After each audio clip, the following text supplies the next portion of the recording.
Chapter 6. Pagkatapos ng meeting, ay nakita ni Renoa na mabilis na lumabas ng Jabiru si Karina.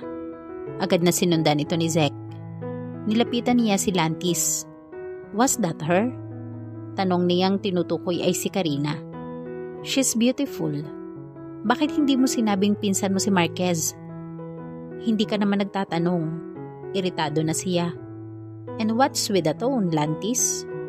May nagawa ba akong mali? Ako nga dapat ang nagtatampo ngayon. We've been talking about my problem with the woman I care about falling for the BBC boys, Renoa. You could have at least told me about your relationship with Marquez. I never thought it was that important to you. Besides, bakit parang ako ang sinisisi mo sa isang bagay na hindi ko naman sinasadyang magkamali? Bakit ikaw? Wala ka rin namang sinabi ni si Karina ang kasama mo ah. I didn't tell you but you still practically lied to me, Lantis. Nang hindi ito kumibo ay may kung anong parang pumiga sa puso niya. Ngayon lang niya naisip na wala itong espesyal na damdamin para sa kanya gaya ng unang akala niya. Malinaw na ipinararating inito iyon sa kanya ng mga sandaling iyon. Masakit talaga ang umasa. I'm sorry, kabig niya. Wala akong karapatang sabihin yon sa'yo.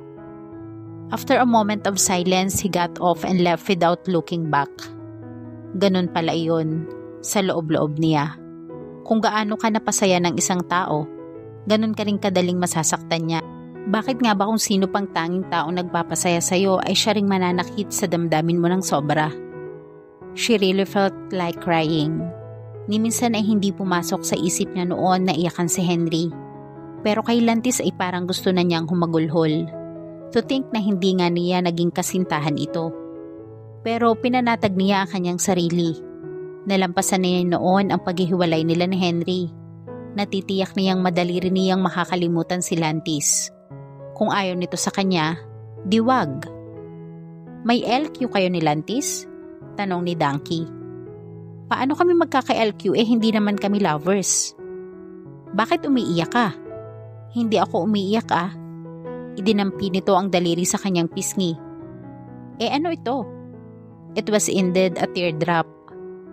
Binuksan ni Renoa ang kurtina at tumambad sa paningin niya ang napakagandang kapaligiran ng kanilang flower farm. Tanaw na tanaw niya ang kabuuan ng mga bulaklak na lupain ng Buds and Twigs Flower Farm mula sa teresa ng kanyang silid. Good morning, Philippines, bulong niya. What a great day, don't you think? Pagkatapos niyang dumalo sa successful wedding ni na Sofia at Dennis noong nakarang araw, ay ipinasya niyang magbakasyon na muna sa flower farm nila. Pumayag naman ang kanyang mga magulang na pansamantala ay i-manage ang Buds and Twigs branches nila sa Maynila. She just felt like wanting to rest for a while. At hindi naman niya itatanggi sa sarili kung ano ang totoong dahilan ng kanyang biglaang pagbabakasyon. She was tired of thinking about Lantis all the time. Pagkatapos kasi ng huling pag-uusap nila ay lagi na lang itong nasa isipan niya kahit anong pagpupumilit niyang kalimutan ito. Nadagdagan pa nga ang sama ng loob niya nang hindi ito sumipot sa kasal ni na Sofia at Dennis. Siguro ay iniwasan na nito na makita pa sina Sek at Karina na masaya na ngayon as a newly engaged couple. Tanga ka talaga, Lantis, wika niya. Nag-uumpisa pa namang bumangon ang kanyang inis. Cute ka nga, pero isa ka namang malaking tanga. Nakatanaw pa rin siya sa malawak na lupain ng mga bulaklak nang makarinig siya ng ingay ng paparating na helicopter. Ilang minuto pa ang lumipas at nakita na yan noon na nagnanavigate sa isang clearing na malapit sa taniman ng mga rosas. Maya-maya pa ay unti-unting lumapag iyon doon. Napaisip siya. Pamilyar sa kanya ang helicopter. Parang nakita na niya iyon. Bumaba siya upang alamin kung sino ang mga trespassers. Ngunit natigilan siya at nagulat nang makilala ang mga sakay niyon. Ano ang ginagawa roon ng mga billionaire boys? All 5 of them were present except Dennis, who was probably on his honeymoon with his wife. Lalo pa siyang nagulat nang tuluyang makalapit ang mga ito. She fixed his attention to, Lantis, ikaw ba yan? Gone was the clean-looking and formal Lantis na kago. In its place was a ragged-looking but still sexy guy who probably had not shaved that morning. Tumatabing sa mga mata ang ilang hibla ng buhok nito, samantalang noon ay laging maayos na nakasuklay iyon. A long sleeve polo na noon ay laging maayos na nakapaloob sa pantalon nito ay loose na ngayon. 3 botones pa niyon ang hindi nakasara. And he was wearing sneakers with his locks. Pero ang lalong nakaagaw sa atensyon niya ay ang benda sa ulo nito. What happened to you? Hello, Renoa? Lumapit ito sa kanya at walang kaabog-abog na niyakap siya. Sa gulat ay hindi na siya nakapag-react. Napansin din niyang tila nakahinga ang 4 na lalaking kasama nitong dumating. Sinenyasan pa siya ng mga itong hayaan si Lantis sa ginagawa nito. I'm so glad to see you, wika pa nito. Akala ko hindi na kita makikita. Okay, show's over. Tinapik niya ito sa balikat upang pakawalan na siya. He did but he stayed beside her. Ano bang nangyayari sa'yo? At saka bakit may benda ka sa ulo?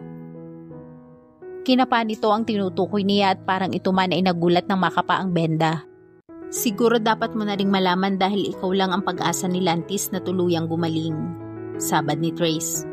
Gumaling? Naguguluhan na siya. Isa siya sa mga na-hostage na sibilyan sa isang bangko sa Germany noong nakaraang araw. Kaya hindi siya nakarating sa kasal na Dennis at Sofia. Paliwanag nito. Kahapon lang namin nalaman ang nangyari sa kanya kaya pinuntahan namin agad siya roon. Mabuti na lang at tapos na ang krisis pagdating namin. Pero hindi naging maganda ang lagay niya. Dugtong ni Yoji. Pinalo siya ng baril sa ulo ng isa sa mga hostage takers. Nang tulungan niyang makatakas ang 2 sa mga hostages. According to the doctor who treated him, he is now suffering from transient global amnesia. What? Panandali ang pagkawala ng memorya, ani ni Sek. Dala ng malakas na pagkakahataw sa kanya sa ulo ay naapektuhan ng isang bahagi ng kanyang utak kaya ngayon ay wala siyang maalala. Pero bakit kilala niya ako? Hinarap niya si Lantis. Bakit kilala mo ako? I don't know. Binilingan nito ang mga kaibigan nito. Sino kayo? Anong ginagawa ko rito? Napatanga siya sa sinabi nito. Bakit ganoon ang mga tanong nito? Hindi ba ipinaliwanag dito ni Trace ang kalagayan nito? Waring naunawaan naman ng mga ito ang pagkalito niya. Pansamantalang hindi makakapag-store ng short-term memory ang utak ni Lantis, ani ni Ran. Kaya lahat ng sasabihin niya, sasabihin mo at gagawin niya ay automatic na maglalaho sa utak niya within 30 minutes. But his condition will only last for 3 days maximum. So you mean? Sabay-sabay na tumango ang mga ito. Oh my God! Nang kunin namin siya sa hospital sa Germany, ayaw niyang sumama dahil hindi niya kami kilala. But he kept saying your name. Wika naman ni Yoji. May palagay ang mga doktor na ikaw ang kaisa-isang naaalala niya na hindi nawala. Dugtong ni Trace. O kaya naman ay unang memoryang bumalik sa kanya. Ganon din ang paniniwala namin. That's why we're very optimistic about his condition. Flattered siya sa mga narinig kung totoo nga ang sinabi nito. Pero hindi na muna niya inisip iyon dahil nag-aalala pa rin siya sa kalagayan ni Lantis. Pinagmasdan niya ito. Kaya pala ang laki ng ipinagbago nito. Nalagay ito sa panganib na mga panahong isinusumpa niya ito dahil sa kanyang pagsiselos. Wala siyang kwentang tao. At kaya rin naman siya dinala namin dito at dahil gusto naming alagaan mo siya para mas mapadali ang kanyang recovery. Wika ni Ran. What? Binibiro ba siya ng mga ito? No. I can't take care of him. I barely know him. Ang importante ay naaalala ka niya. He doesn't trust us and he has no idea who really is. All he knows is his name. Sa kalagayan niya ngayon, masyadong magiging delikado kung ipagkakatiwala namin siya sa ibang tao. It's just for a while, Rinoa. Kumbinsi sa kanya ni Zek. Naniniwala kaming mas ligtas siya rito sa pangangalaga mo. Ganito rin naman ang inirekomenda ng mga doktor niya. Hindi siya makaimik. Wala rin siyang maikatwiran. Lantis needed her help. She looked at the serious faces of the billionaire boys. Noong isang araw lang niya nabasa ang lahat ng issues ng Philippine Stats kung saan isa-isang na-feature ang mga ito. At sa pagkakatanda niya, walang nabanggit ang magazine na iyon na nagkaroon ng matibay na pagkakaibigan sa pagitan ng mga billionaire boys maliban sa pagiging business colleagues. Bagaman madalas daw na makitang magkakasama ang mga ito sa mga business conferences, convention and the other business functions, hindi pa rin sapat iyon upang magkakilala ng husto ang mga ito. Enough to create a strong bond between them. Nang mabuo na lang ang Billionaire Boys Club, naging malapit ang mga ito sa isa't isa.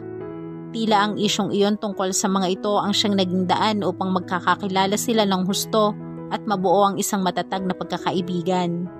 Kaya siguro kahit si Lantis ang pinakamalayo ang loob sa mga ito, ayon na rin sa nabasa niya sa Philippine Stats, ay nagmalasakit pa rin ang mga ito rito. Dalhin niyo na lang siya sa kanyang pamilya. Hirit niya sa huling pagkakataon. Ayokong kapag may nangyari sa kanya ay ako pa ang masisi. Nagpalitan ng tingin ang mga billionaire boys, except for Lantis. Tumikhim si Ran bago sumagot. Matagal nang walang mga magulang si Lantis. Wala rin kaming nakuhang impormasyon tungkol sa kanyang mga kamag-anak. Uli lang lubos na ito kung ganoon. Alright, napipilitang sang-ayon niya. Ako na ang bahala sa kanya. Salamat. Sandali lang.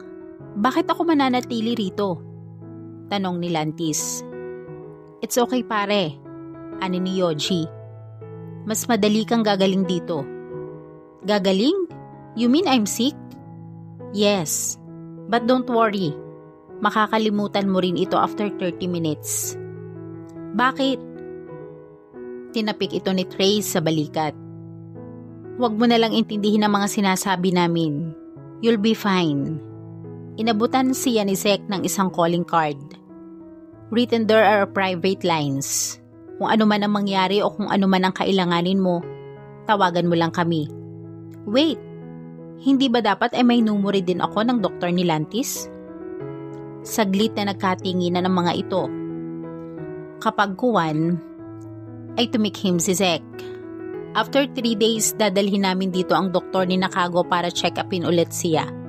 In the meantime, ikaw muna ang bahala sa kanya, Rinoa. Pagkatapos maisaayos ang plano ay nagpaalam na ang mga ito. Habang pinagmamasdan niya ang paglipad ng helicopter ay tila roon lang nagkaroon ng agam-agam ang kanyang puso. Matatagalan kaya niya na makakasama ang lalaking minsan ang naging dahilan ng kanyang matinding pagdaramdam? But with just one look at Lantis, who was still staring at the chopper, all she could do was sigh. Ang lamig dito sa labas, Rinoa. Naririnig niyang wika nito. Hindi ka dapat lumalabas. He took her hand. It was probably the warmest feeling she had ever felt. Napabuntong hininga uli siya. 2 linggo lang ang nakakaraan mula nang huli silang magkita, subalit tila napakatagal na panahon na ang lumipas. Ngunit heto na nga uli ito sa harap niya at walang alaala ng dahilan ng kanilang pagkakalayo. They were back to square one. What are we doing here anyway? Tanong nito. Tanghali na nakapadyama ka pa. Siguro hindi ka pa nakakapag-almusal. Hindi bale ipagluluto na lang kita. What do you want to eat? Habang nagsasalita ay hinihila siya nito papasok ng loob ng bahay. Marunong kang magluto? Saglit na nag-isip ito. I think so. Bumitiw siya rito. Inayawan na siya nito. Ayaw niyang mangarap na naman at pagkatapos ay mabigo. Hindi ako nagugutom kaya huwag ka na mag-abalang magluto. Ang mabuti pa sumunod ka na lang sa akin at ituturo ko sa iyo ang kwarto mo.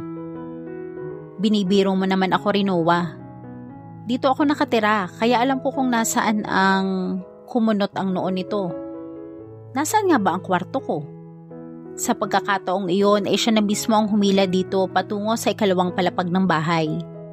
Isa sa 2 guest rooms doon ang binuksan niya. Hindi ko yata makita ang mga gamit ng isang babae rito. Punan nito. Bakit naman magkakaroon ng gamit ng babae rito? Why else do you think? We're living in together so it's natural that we share the same room. Ano? Excuse me. Hindi tayo nagli-live-in, no?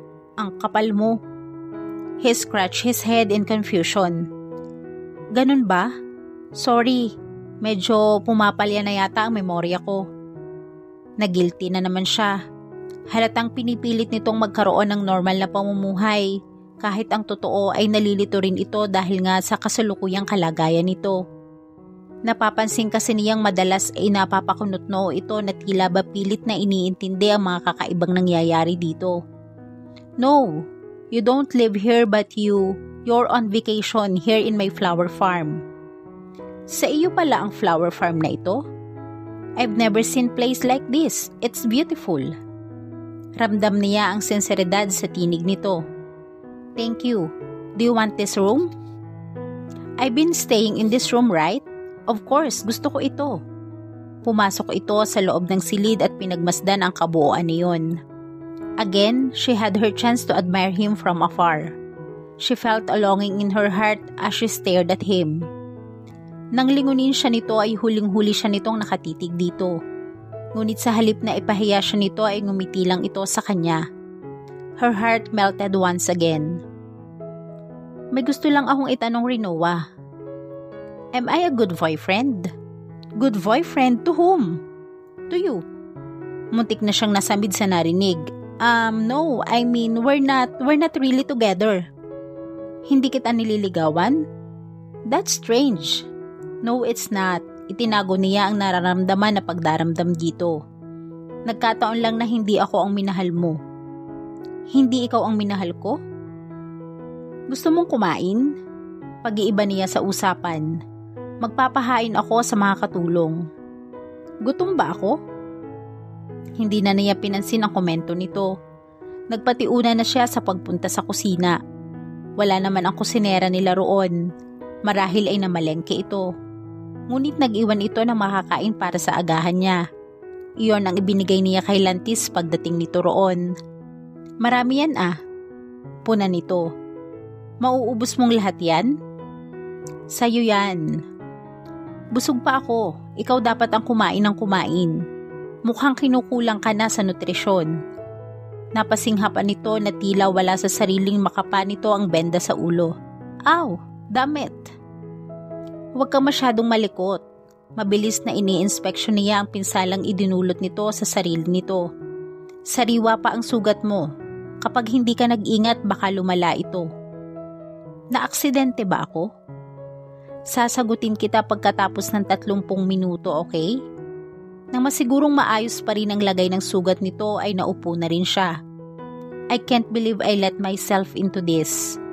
Nag-aalala tuloy ako kahit hindi ko gusto. Imbes na mag-alala ka, kumain na lang tayo.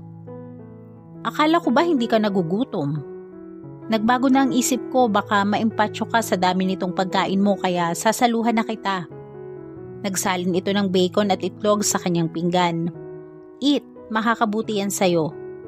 Siguro nga. Nilantakan na niya ang pagkain. Iyon na lang ang pagtutuunan niya ng pansin kaysa naman patuloy niyang maramdaman na habang tumatagal ang pananatili ni Lantis sa poder niya ay unti-unting bumabalik ang damdamin niya para dito. Ngayon ko lang nalaman na pwede rin palang maging maganda ang isang babae kahit malakas siyang kumain. Napatigil siya sa pagsubo. Narinig na niya yun noon. Iba nga lang ang tinutukoy nito noon, pero ganoong-ganoon din ang pagkakasabi nito. Hindi ko alam na pwede rin palang maging maganda ang isang babae kahit namumula ang ilong niya sa pag-iyak. Anong gusto mong kainin mamayang gabi, Rinoa? Ipagluluto kita. Hindi ka marunong magluto. Of course I know how to cook. Tinuruan ako ng mama ko. Hindi ko makakalimutan ang mga turo niya sa akin. Hindi mo makakalimutan ang mga iyon? May mga naaalala na ba uli ito? Ano pa ang naaalala mo? Bakit mo tinatanong? Because you're sick and I want to know if you're having some progress. I'm sick? Yes, I mean no, not really. He shrugged. I remember I'm 30 years old. And? She prodded. You're my girlfriend. Ilang beses ko bang sasabihin sa'yo na hindi ako ang girlfriend mo? Hindi kita girlfriend? No. Why not? Alam mo, daig mo pa ang isang bata sa dami ng tanong mo. I can't help it, he sighed. Sometimes I just have this really weird feeling of not remembering a lot of things. Pagkasabi niyon ay natahimik ito. Damn it. Bakit kailangang mapunta pa sa kanya ang responsibilidad dito? Ayos naman siya noon kahit talagang nasaktan siya sa naging paghihiwalay ng kanilang mga landas. She was coping then. Pero ang ibigay uli ito sa kanya na wala ito kahit na anong memorya ng kanilang nakaraan para talagang binibiro siya ng tadhana. Ano ba ang gustong palabasin ni Cupido sa sitwasyong niyang iyon ngayon? I'm sorry, Lantis. Naninibago lang siguro ako. Tinitigan niya ito. Kinakailangan niya ng lahat ng willpower para mapigilan ang sariling haplusin ang gwapong mukha nito. Iiwasan ko na lang lalo pang guluhin ang isip mo. You're beautiful, Rinoa. Salamat. Sabi niya pagkatapos ay yumuko. Look at me so I would know you're listening. She did. You're beautiful. Napabuntong hininga siya. May panibagong problema siya. Paano niya pipigilan ang kanyang puso na huwag muling tumibok dito? At dito po nagtatapos ang ating kwento. Sabay-sabay po nating abangan ang sunod na kabanata. Maraming salamat po. God bless and stay safe.